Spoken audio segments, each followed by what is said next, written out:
आपण कहतु आज पर्यंत आपण एमती केते जन को जानिछन जे कि सेविंग करिकरी कोटिपति होई सारिसंती आपण जानि नाहंती ना तेबे आपण आपणकर पैसा को कोन पई सेविंग अकाउंट रे सुआइकरी रखिछंती प्रकृत रे आपण को सेविंग नुहे इन्वेस्टमेंट ही कोटिपति बनाई पारिबो।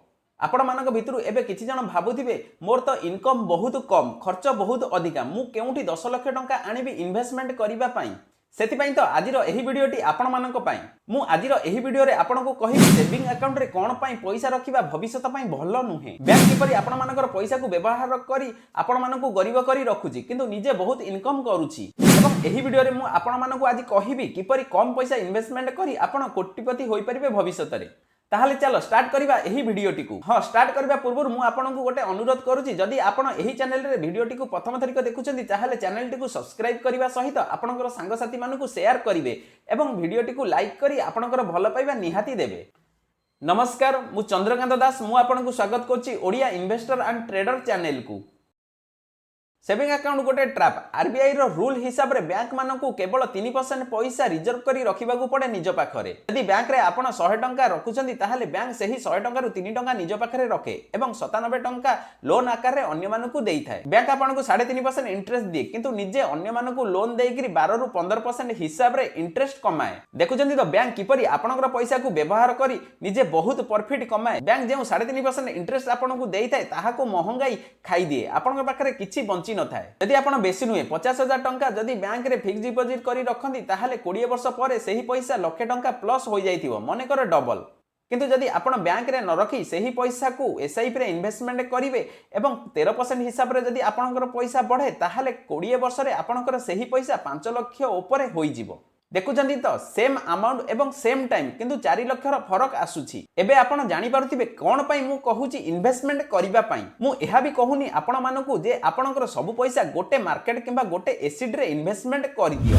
आपणको आपणकर पैसा को डाइवर्सिफाई करिकरी इन्वेस्टमेंट करिबा दरकार। एबे मु आपणको कहिबी जदि वर्ष को आपण 2 रु 5 लाख टंका इनकम करूचंती ताहाले आपणकर इन्वेस्टमेंट प्लानिंग किपरि हेबा निहाती जरूरी। पैसा कम अछि किंतु टाइम अधिक अछि आपणक पाखरे ताहाले आपण भी दिने ना दिने फाइनेंशियल फ्रीडम पाई परिबे।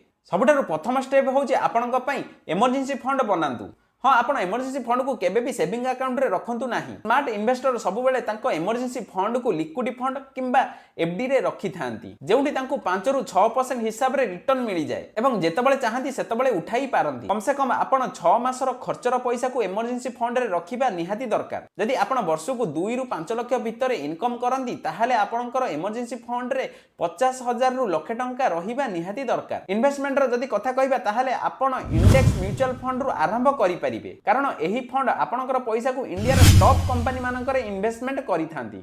जदि आपणक पाखरे बेसी पैसा नाही ताहाले मासको 1000 टंका इन्वेस्टमेंट करंतु मिनिमम 12% हिसाब रे जदि आपणकर पैसा ग्रोथ करे ताहाले 30 वर्ष रे आपणक पाखरे 30 लाख प्लस पैसा होई जिवो। आपण जदि 10% हिसाब रे एहा को प्रत्येक वर्ष बढ़ांती ताहाले 30 वर्ष रे आपणक पाखरे 50 लाख मध्ये होई जिवो। आपणकर एही छोटो इन्वेस्टमेंट टी देखुचंत तो इन्वेस्टमेंट रो की पावर ये तो थिला जेउ माने वर्ष को 2 रु 5 लाख इनकम करूचंती सेमानक पई। यदि आपण वर्ष को 5 रु 10 लाख इनकम करूचंती ताहाले आपण किपरि इन्वेस्टमेंट प्लानिंग करि परिबे चलो जानिबा।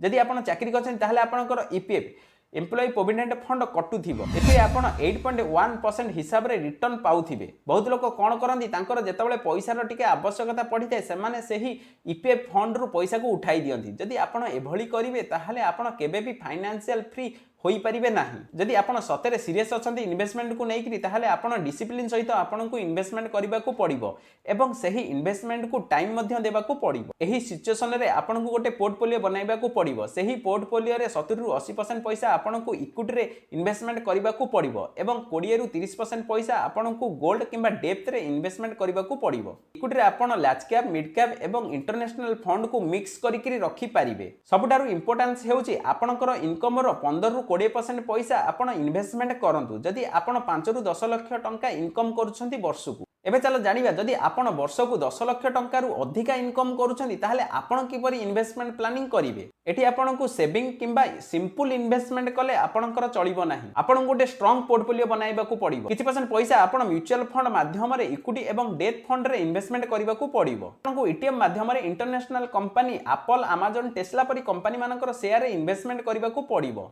ଆପଣଙ୍କ पोर्टफोलियो को बैलेंस रखिबा पई आपनको ईटीएम माध्यम रे गोल्ड किंबा सिल्वर रे किछि परसेंट पैसा को इन्वेस्टमेंट करबा को पड़िबो। जदि आपनको फंडामेंटल एनालिसिस किपरि करा जाय जणा अछि ताहले आपनको AI sector, defence sector, FMCG sector, green energy परी हाई ग्रोथ सेक्टर रो कंपनी मानकर शेयर रे इन्वेस्टमेंट करबा को पड़िबो। जदि आपनको जणा नाही फंडामेंटल एनालिसिस किपरि करा जाय ताहले आपण एही वीडियोटी को देखिकरी सिखि पारिबे। हाँ सब बेले गोटे कथा ध्यान रखिए आपण पाखरे जेते पैसा अच्छी आपण गोटे कंपनी किंबा गोटे सेक्टर रे इन्वेस्टमेंट करिवे नाही। आपणकर पोर्टफोलियो को आपण डाइवर्सिफाई करिकरी रखिबे। यदि आपण टिके रिस्क नै परिबे, रिस्क रो माने होउची काली की जदि सही पैसा आपण को कोनोसी रिटर्न बनाइकरी न दिए किंबा पूरा लॉस होई जाए आपणकर कोनोसी असुविधा न हेबो सही पैसा को आपण क्रिप्टो रे इन्वेस्टमेंट करि परिबे। ध्यान रखिए आपणकर टोटल इन्वेस्टमेंट रो 10% पैसा रु केबे भी अधिक पैसा क्रिप्टो रे इन्वेस्टमेंट करिवे नाही। मन रखिए क्रिप्टो भली गोटे जिनिस जे कि गरीब को धनी एवं धनी को गरीब मध्य करि पारे। ये तो थिला आपणकर पैसा को किपरि आपण इन्वेस्टमेंट प्लानिंग करि परिबे। जानिछन्ती आउ गोटे कथा जदि आपण इन्वेस्टमेंट प्लानिंग करूछन्ती ताहाले आपण को आहुरी गोटे दुईटी जगह रे इन्वेस्टमेंट करिबा को मध्य पड़िबो।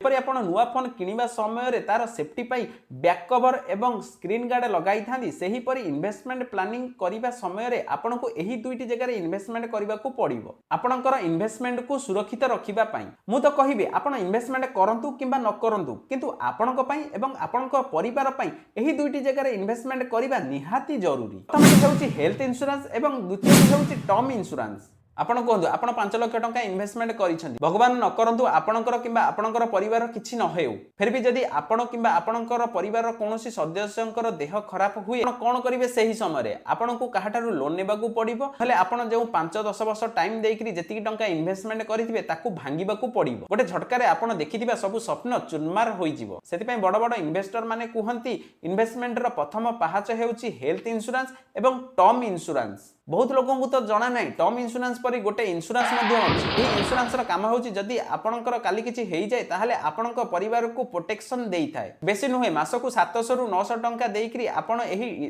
टर्म इंश्योरेंस को नेई परिबे एवं 600 रु 800 टंका भितर आपनको हेल्थ इंश्योरेंस मिली जिवो। आपण जदि बहुत कम बयस रे एही इंश्योरेंस को नियंती ताहाले आपनको आहुरी कम पैसा देबा को पड़िबो। एबे तो एही इंश्योरेंस ऊपर गवर्नमेंट जीएसटी को जीरो मध्य करि देइछंती।